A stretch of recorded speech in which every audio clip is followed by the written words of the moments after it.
پاکستان کی تاریخ کے بڑے جنازے۔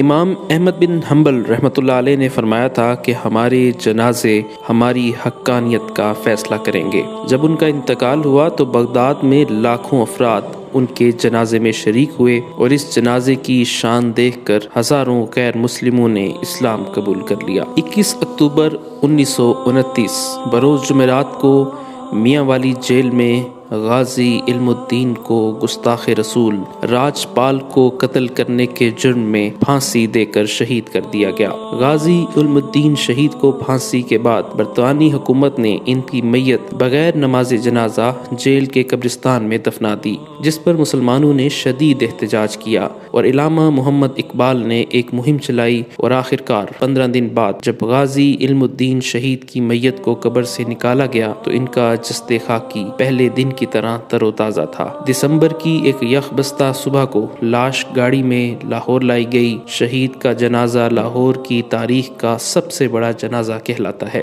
جنازے کا جلوس 5.5 میل لمبا تھا۔ نماز جنازہ یونیورسٹی گراؤنڈ میں ادا کی گئی۔ اس وقت جبکہ 1929 میں لاہور کی آبادی 5 لاکھ کے لگ بھگ تھی، جنازے میں کم و بیش 6 لاکھ عشاق رسول نے شرکت کی۔ ہندوستان میں مقیم جید علماء کرام اور مشائخ بھی کونے کونے سے رسول اللہ صلی اللہ علیہ وسلم کے اس سچے عاشق کے آخری دیدار کے لیے لاہور آئے۔ تدفین کے انتظامات کی سرپرستی مولانا ظفر علی خان، علامہ محمد اقبال اور سید دیدار علی شاہ نے فرمائی۔ مولانا دیدار علی شاہ اور علامہ اقبال نے شہید کو اپنے ہاتھوں سے لحد میں اتارا، جس پر مولانا ظفر علی خان نے کہا تھا، کاش یہ مقام مجھے نصیب ہوتا۔ اس موقع پر علامہ اقبال نے فرمایا تھا کہ یہ ترخان کا لڑکا ہم سب پڑھے لکھوں سے بازی لے گیا۔ لوگوں نے عقیدت میں اتنے پھول نچھاور کیے کہ میت ان میں چھپ کر رہ گئی۔ سید احرار، مجاہد ختم نبوت، مجدد خطابت، بطل حریت، تحریک ختم نبوت 1953 کے روح رواں سید عطا اللہ شاہ بخاری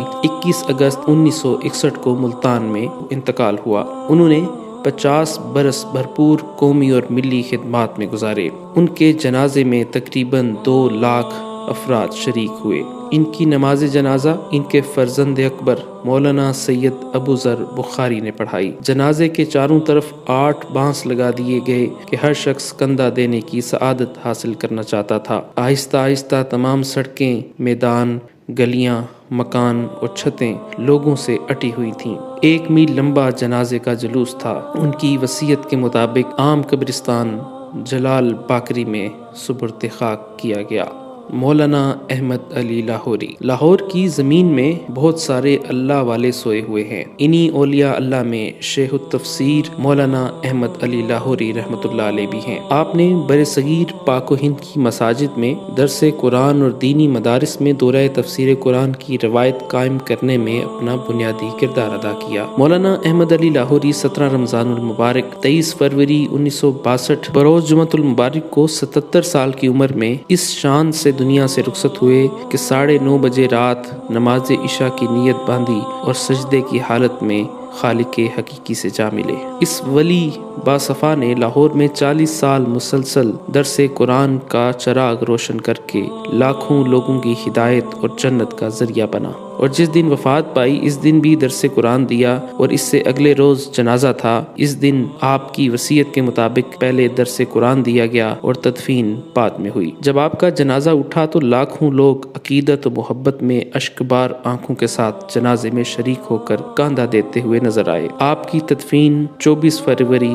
1962 کو میانی صاحب قبرستان لاہور میں کی گئی۔ جنرل محمد ضیاء الحق کا جنازہ 19 اگست 1988 کو شاہ فیصل مسجد اسلام آباد پاکستان میں پڑھایا گیا۔ جنرل محمد ضیاء الحق اپنی موت کے وقت پاکستان کے صدر اور چیف آف آرمی سٹاف تھے۔ ان کی حادثاتی موت 17 اگست 1988 کو C-130 طیارے کے ایک پر اسرار حادثے میں ہوئی۔ جنرل ضیاء الحق کا جنازہ برصغیر کی عظیم ترین جنازوں میں سے ایک تھا۔ خلق خدا اس طرح ٹوٹ کے امڈی کہ دانشور حیرت زدہ رہ گئے۔ ان کے جنازے میں لوگ زبردستی نہیں بلائے گئے تھے، بلکہ ضیاء صاحب کی محبت انہیں کھینچ لائی تھی۔ جنرل محمد ضیاء الحق شہید کے جنازے کے موقع پر لاکھوں پاکستانی عوام اور کئی کلومیٹر لمبے جنازے کی صفیں تھیں۔ لاکھوں افراد نے اشکبار آنکھوں سے انہیں الوداع کہا اور فیصل مسجد کے میناروں کے سائے میں اپنی نیند کا لطف اٹھانے لگے۔ مرحوم صدر کا جسد خاکی پورے فوجی اعزاز کے ساتھ دارالحکومت اسلام آباد کے وسط اور مرگلا کی پہاڑیوں کے دامن میں واقع عالی شان فیصل مسجد کے وسیع و عریض احاطے میں دفن کر دیا گیا۔ تدفین کے وقت بڑے جذباتی مناظر دیکھنے میں آئے۔ 10 لاکھ سے زیادہ سوگواران سسکیاں بھرتے اور آہیں کھینچتے جنرل ضیاء کے تابوت کو اپنی آخری منزل کی طرف جاتا دیکھ رہے تھے۔ لاکھوں پاکستانی اپنی ٹیلی ویژن سکرینوں پر تجہیز و تدفین کے آخری رسومات کو مبہوت تماشائی بنے دیکھ رہے تھے۔ 21 توپوں کی سلامی دی گئی اور جب مرگلا کی پہاڑیاں توپوں کی گولوں کی گونج سے لرز رہی تھیں تو ان لمحات میں ان سپاہیوں نے جنرل ضیاء کے تابوت کو لحد میں اتارا جنہیں کئی برس تک انہیں کمانڈ کرنے کا اعزاز حاصل رہا تھا۔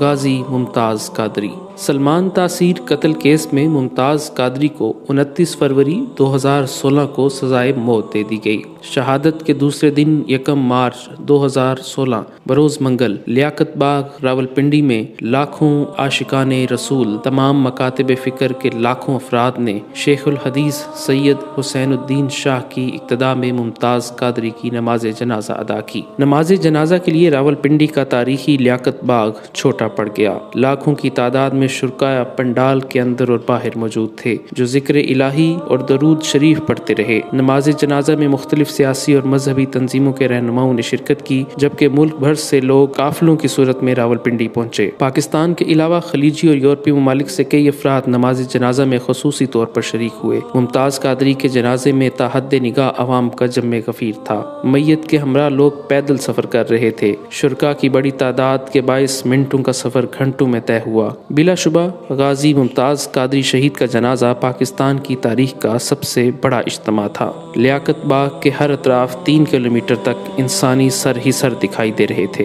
پاکستان کے نامور ناتخواں اور سابق گلوکار جنید جمشید 7 دسمبر 2016 کو چترال سے اسلام آباد آتے ہوئے طیارے کے حادثے میں شہید ہو گئے۔ جنید جمشید کی میت ایئر فورس کے خصوصی طیارے کے ذریعے کراچی پہنچائی گئی جہاں ان کی نماز جنازہ ادا کی گئی۔ ان کی میت کو پاکستان کے قومی پرچم میں لپیٹا گیا تھا۔ جنازے سے پہلے ایئر فورس نے گارڈ آف آنر بھی دیا۔ جنید جمشید کی نماز جنازہ میں لاکھوں افراد نے شرکت کی۔ اس جنازے کو کراچی کی تاریخ کا سب سے بڑا جنازہ کہا جاتا ہے۔ لوگوں کی بڑی تعداد صبح سے ہی جنازگاہ پہنچ چکی تھی۔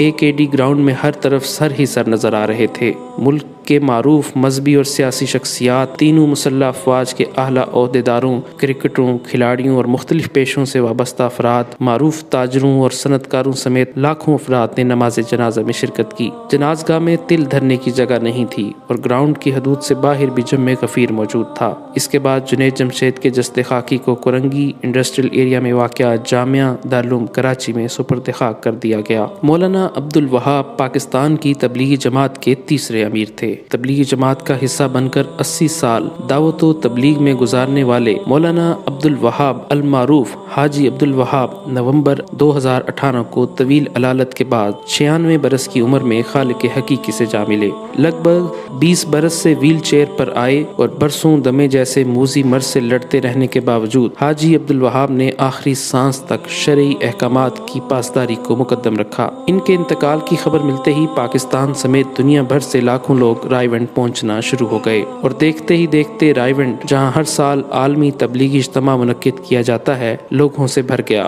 حاجی عبد الوہاب کا جنازہ رائیونڈ میں شیخ الحدیث مولانا مفتی نذر الرحمان نے پڑھایا جو حاجی عبد الوہاب کی وصیت کے مطابق تبلیغی جماعت کے نئے امیر بنے۔ آہوں، سسکیوں، دعاؤں اور ذکر کے ہدیے کے ساتھ ایک جم غفیر نے تبلیغی مرکز رائیونڈ کے وسیع اور عریض پنڈال میں نماز جنازہ میں شرکت کی۔ واضح رہے کہ 12 لاکھ کی گنجائش والی اس اجتماع گاہ میں تل دھرنے کو جگہ نہیں بچی تھی۔ اس جنازے کا شمار پاکستان کی تاریخ کے بڑے جنازوں میں ہوتا ہے۔ ٹریفک کا رش زیادہ ہونے کی وجہ سے کارکنان کی بڑی تعداد جنازے میں شریک نہ ہو سکی۔ لوگوں کی آمد کا سلسلہ نماز مغرب کے بعد بھی جاری رہا جس کی وجہ سے نماز جنازہ 1.5 گھنٹہ تاخیر سے ادا کی گئی۔ تحریک لبیک پاکستان کے سربراہ علامہ خادم حسین رضوی کی نماز جنازہ مینار پاکستان گراؤنڈ میں ادا کی گئی۔ ان کے جنازے کو لاہور کی تاریخ کا سب سے بڑا جنازہ قرار دیا جا رہا ہے۔